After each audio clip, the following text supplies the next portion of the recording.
Hey Alpiners, this is Rex Griffin. I'm the lead pastor of our West Haven campus, and I want to show you today how to add somebody to our Planning Center database if they fill out one of our bulletins, one of our welcome cards on the back of our bulletins.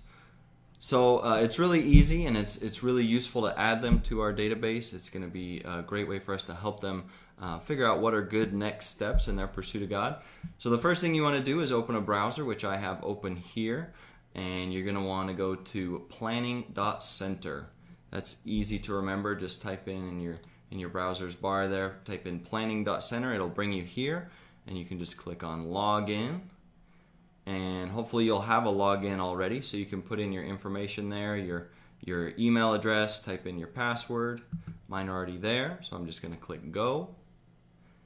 And it's going to bring me into our database. Now, there's a few different modules available within Planning Center. Some of you will have more, some of you will have less.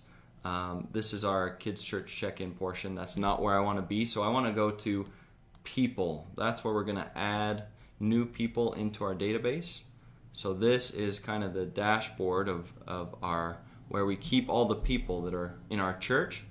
So just make sure you're on people over there, and then to add somebody new, you're going to click on the people over here, and that'll bring you a list of all of the people at Alpine Church. And we want to, over here on the top right, we want to add a person.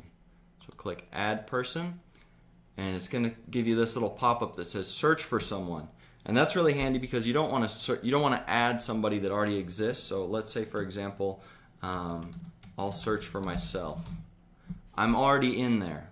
So if you get a welcome card and you type in their name and it pops up that there's already somebody there, they're already in our database.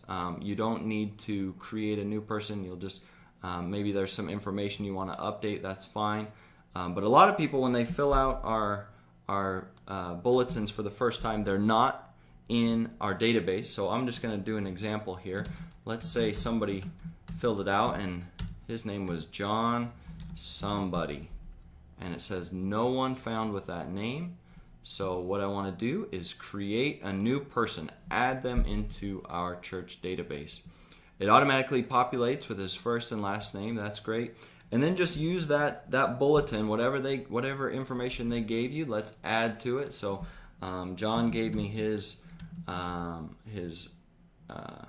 email address, so I'm just going to do john@gmail.com. He was lucky, he got that first one. He gave me his phone number.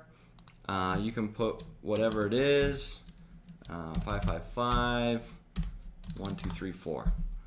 You could change that to home. You could leave it mobile, that's fine. They're not going to give you their mobile carrier, that's okay.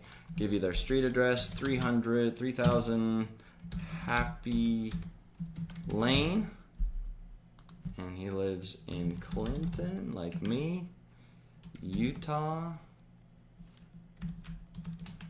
84015. Great. Now I have email, phone number, address. I can also guess by the way it's filled out that he's an adult. I can guess that John is a male. I'm not going to have this other information. That's okay. The biggest thing is we need their name and some way to contact them. Then I'm going to click Save.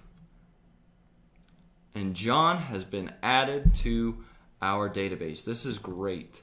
There's just one more thing that's really important that really helps us find John again if we need to invite him to a Discover class or a small group or something like that.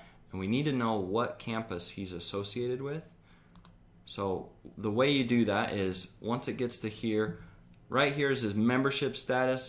It's active right now, and I want to edit that. So I'm going to click on this little pencil to edit that, and I'm going to change him from unassigned to the West Haven campus. That was where he happened to visit. That was where he filled out the card. So I'm going to change him to the West Haven campus, hit save, and now John somebody is in our database as an Alpiner at the West Haven campus.